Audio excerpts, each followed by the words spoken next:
Welcome to Calcast, your Create International podcast.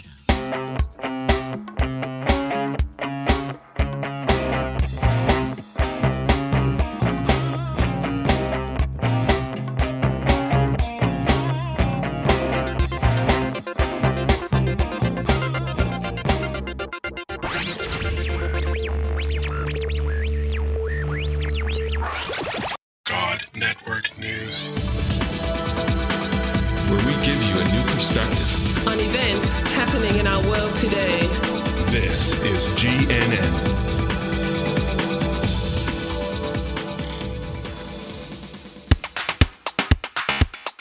This is God Network News, episode 143. Welcome, GNN fans, to another episode of God Network News, the podcast that tells you what God's doing around the world. Not what CNN tells you, but what GNN tells you is going on in the world. If you're tired of listening to all of that crisis network news and you want to hear what God's doing, well, give us a listen.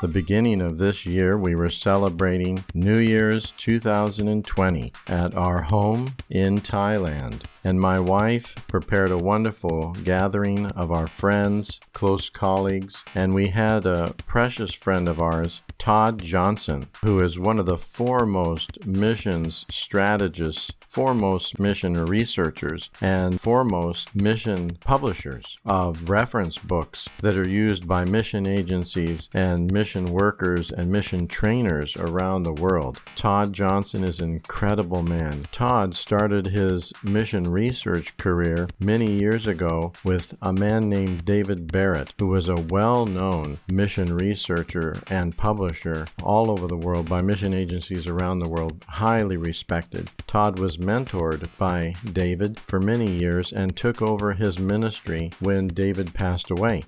My wife will introduce Todd and tell you where he's working and what he's doing in this episode. The next 3 episodes will be of Todd sharing a message that I think is very important for many of us that are listening, and those of us that maybe who are not missionaries or involved in the mission effort would probably be interested to hear this as well, and that is, what is the future of frontier missions?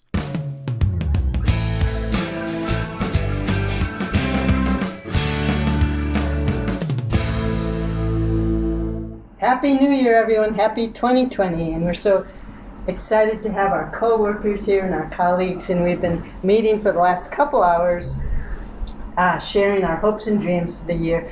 And then we have the esteemed privilege of having Dr. Todd Johnson here with us. He's actually a distinguished professor this year at Gordon Conwell Seminary, and he's the director of the Center for the Study of Global Christianity, and he's just authored some other books, another edition of the World Christian Encyclopedia. So we thought, what better way is us passionate about the unreached and going for the frontiers that we would have Todd and Trish here in Chiang Mai to share with us. So we're glad you can see us on Facebook Live and study it and pass it on, because we all want to be more knowledgeable about how to reach the unreached. So thank you so much, Todd, for gracing us with your presence here in our home.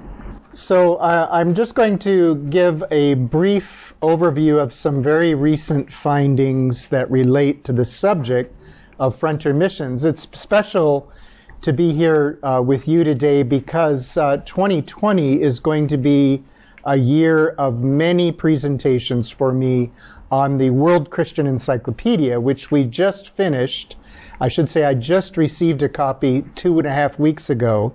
This is the first talk that I'm giving on the subject, even though it's very informal. And it looks more formal because I put previous slides together to make it look like I actually know what I'm saying. But so this is my first chance to talk about the World Christian Encyclopedia and six or seven things that relate to the subject of frontier missions that we've discovered in this book. It took us 5 years to complete the book, and I'll say a little bit more about that in a minute.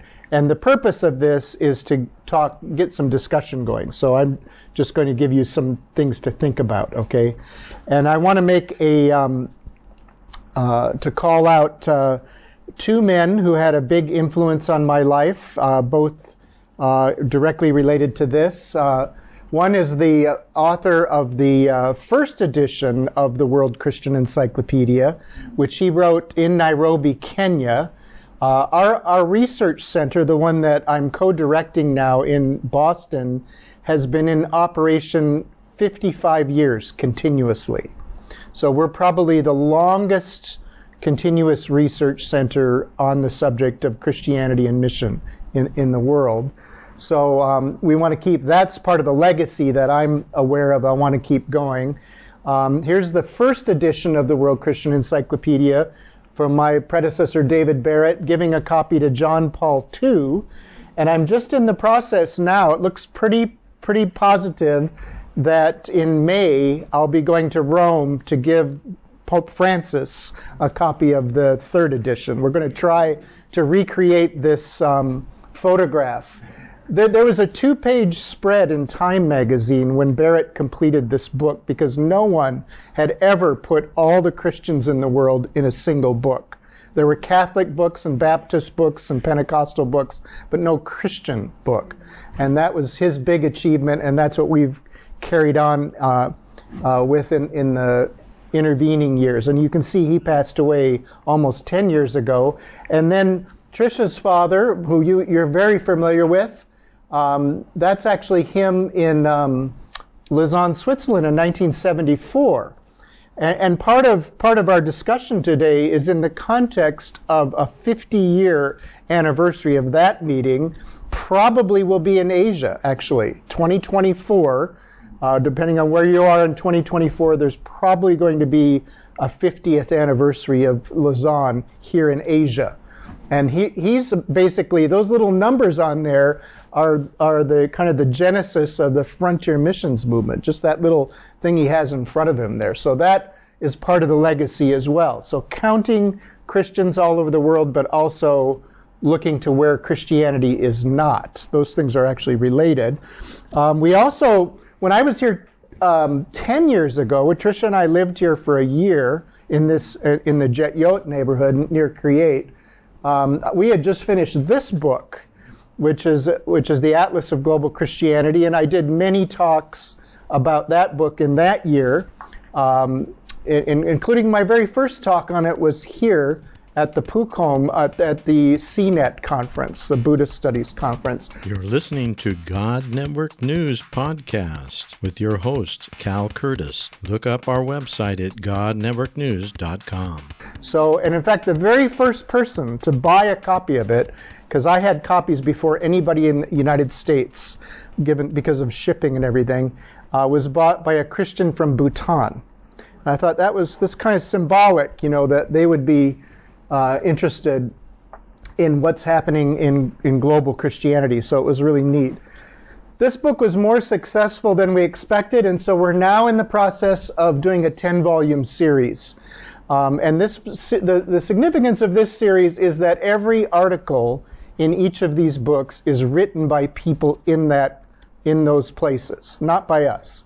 We're editing a book. We do the demographics, maps, and charts, but there's 35 essays by Africans in this book, 35 essays by Middle Eastern, 35 essays by people in India.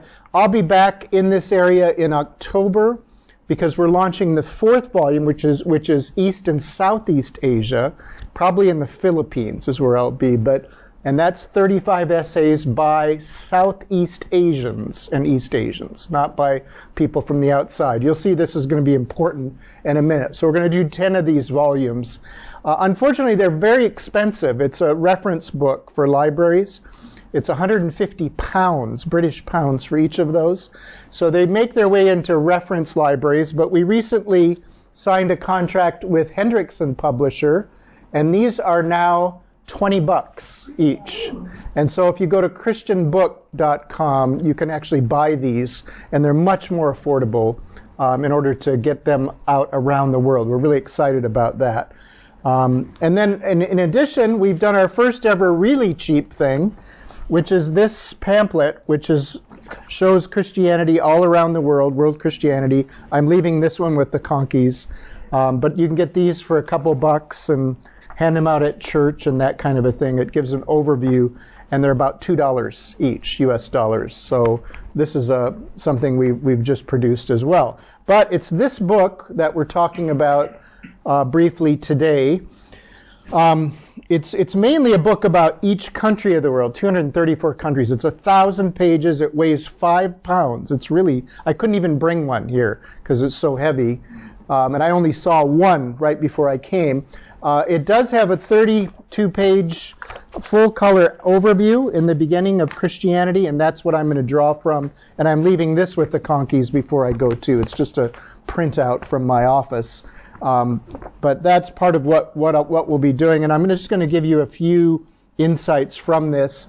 It has a lot of full-color charts. This is our idea of what is it like for 100 Christians in the world? How old are they? What's the breakdown by gender and inequality and HIV and all of that? So that's how this thing starts. And then we have maps showing religion around the world. Christianity's blue, Islam is green. I'm sure you can interpret this pretty easily, showing the world's religions. Then we show in detail where Christians are. This is the concentration of Christians. The darker blue is higher concentration of Christians. You know, in the middle of that map, there are countries that were not even 1% Christian in 1900, which are now 90% Christian. So there's been transformation, especially in Africa. And then many of us are familiar with the Pentecostal charismatic movement, and here's kind of where it is as far as its concentration around the world goes. Many things like this. That's what our book is about.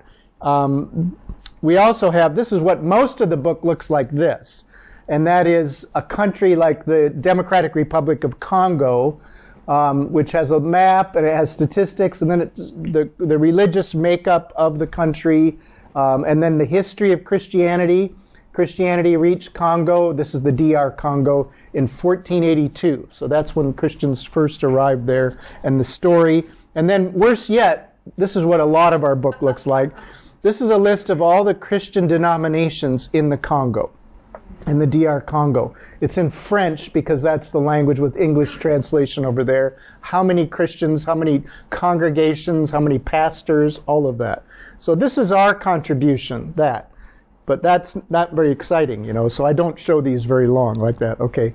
But we also study the world's peoples, which is relevant to frontier missions. And